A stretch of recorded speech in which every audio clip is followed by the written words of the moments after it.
Hello and welcome to Learning with Lulu. So this video is going to be the first installment of a series for Frankenstein by Mary Shelley. So each video will just be a chapter from this novel, and I will also be providing chapter summaries as separate videos. So to begin,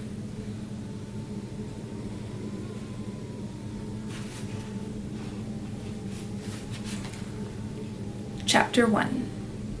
I am by birth a Genovese, and my family is one of the most distinguished of that republic. My ancestors had been for many years counselors and syndics, which is chief magistrates, and my father had filled several public situations with honor and reputation. He was respected by all who knew him for his integrity and indefatigable attention to public business. He passed his younger days perpetually occupied by the affairs of his country. A variety of circumstances had prevented his marrying early, nor was it until the decline of life that he became a husband and the father of a family. As the circumstances of his marriage illustrate his character, I cannot refrain from relating them.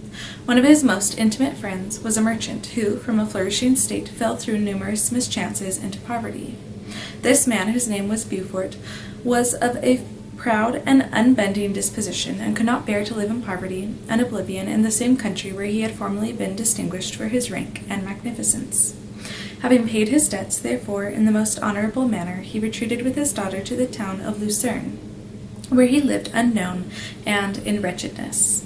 My father loved Beaufort with the truest friendship, and was deeply grieved by his retreat in these unfortunate circumstances. He bitterly deplored the false pride which led his friend to a conduct so little worthy of the affection that united them. He lost no time in endeavoring to seek him out, with the hope of persuading him to begin the world again through his credit and assistance.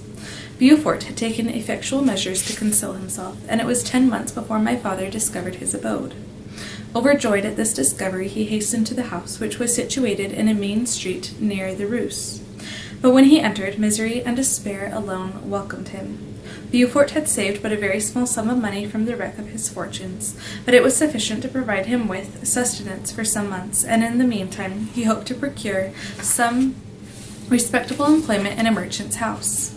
The interval was, consequently, spent in inaction. His grief only became more deep and rankling when he had leisure for reflection, and at length it took so fast hold of his mind that at the end of 3 months he lay on a bed of sickness, incapable of any exertion. His daughter attended him with the greatest tenderness, but she saw with despair that their little fund was rapidly decreasing, and that there was no other prospect of support.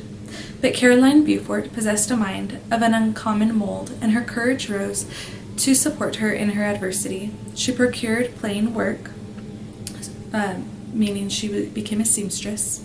She plaited straw, and by various means contrived to earn a pittance scarcely sufficient to support life. Several months passed in this manner. Her father grew worse. Her time was more entirely occupied in attending him. Her means of subsistence decreased, and in the 10th month her father died in her arms, leaving her an orphan and a beggar. This last blow overcame her, and she knelt by Beaufort's coffin, weeping bitterly. When my father entered the chamber, he came like a protecting spirit to the poor girl, who committed herself to his care, and after the interment of his friend, he conducted her to Geneva, and placed her under the protection of a relation. 2 years after this event, Caroline became his wife. There was considerable difference between the ages of my parents, but the circumstance seemed to unite them only closer in bonds of devoted affection. There was a sense of justice in my father's upright mind which rendered it necessary that he should approve highly to love strongly. Perhaps during former years he had suffered from the late discovered unworthiness of one beloved, and so was disposed to set a greater value on tried worth. There was a show of gratitude and worship in his attachment to my mother, differing wholly from the doting fondness of age, for it was inspired by reverence for her virtues, and a desire to be the means of, in some degree, recompensing her for the sorrows she had endured, but which gave inexpressible grace to his behavior to her. Everything was made to yield to her wishes and her convenience. he strove to shelter her, as a fair exotic is sheltered by the gardener, from every rougher wind, and to surround her with all that could tend to excite pleasurable emotion in her soft and benevolent mind. Her health and even the tranquillity of her hitherto constant spirit had been shaken by what she had gone through. During the 2 years that had elapsed previous to their marriage, my father had gradually relinquished all his public functions, and immediately after their union they sought the pleasant climate of Italy, and the change of scene and interest attendant on a tour through that land of wonders as a restorative for her weakened frame. From Italy they visited Germany and France. I, their eldest child, was born in Napoli, and as an infant accompanied them in their rambles. I remained for several years their only child. Much as they were attached to each other, they seemed to draw inexhaustible stores of affection from a very mine of love to bestow them upon me. My mother's tender caresses and my father's smile of benevolent pleasure while regarding me are my first recollections. I was their plaything and their idol, and something better, their child, the innocent and helpless creature bestowed on them by heaven, whom to bring up to good, and whose future lot it was in their hands to direct to happiness or misery, according as they fulfilled their duties towards me.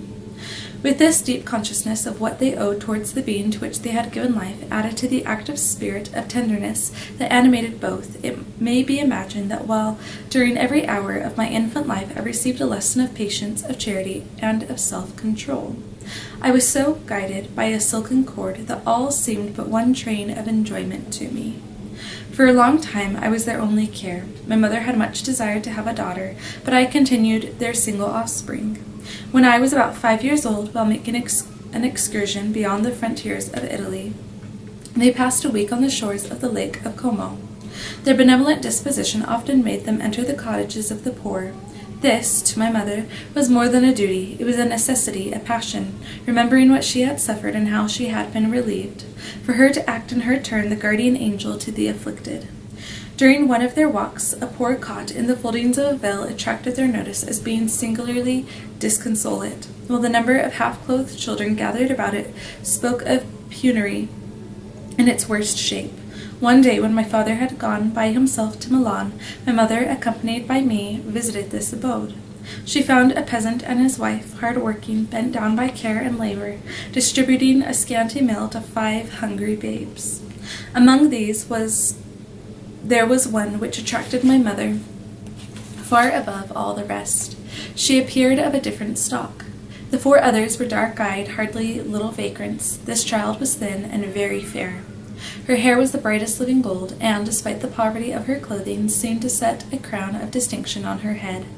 Her brow was clear and ample, her blue eyes cloudless, and her lips and the moulding of her face so expressive of sensibility and sweetness that none could behold her without looking on her as of a distinct species, a being heaven-sent and bearing a celestial stamp in all her features. The peasant woman, perceiving that my mother fixed eyes of wonder and admiration on this lovely girl, eagerly communicated her history. She was not her child.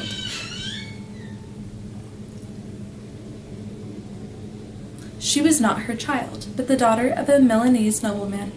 Her mother was a German, and had died on giving her birth. The infant had been placed with these good people to nurse. They were better off then.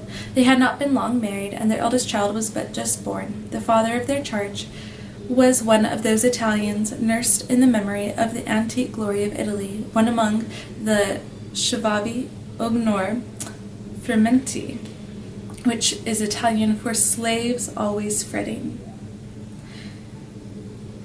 who exerted himself to obtain the liberty of his country. He became the victim of its weakness. Whether he had died or still lingered in the dungeons of Austria was not known.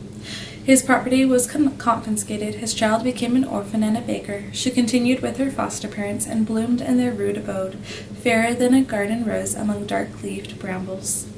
When my father returned from Milan, he found playing with me in the hall of our villa a child fairer than pictured cherub, a creature who seemed to shed radiance from her looks, and whose form and motions were lighter than the chamois of the hills.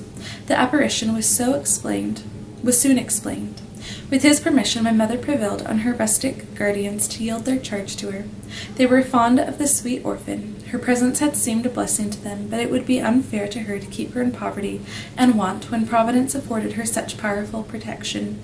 They consulted their village priests, and the result was that Elizabeth Lavenza became the inmate of my parents' house, my more than sister, the beautiful and adored companion of all my occupations and my pleasures.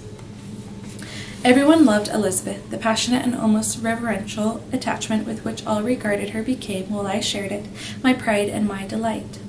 On the evening previous to her being brought to my home, my mother had said playfully, "I have a pretty present for you, my Victor. Tomorrow he shall have it."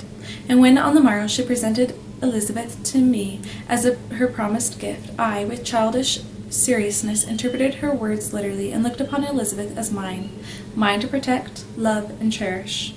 All praises bestowed on her I received as made to possession of my own. We called each other familiarly by the name of cousin. No word, no expression could body forth the kind of relation in which she stood to me, my more than sister, since till death she was to be mine only.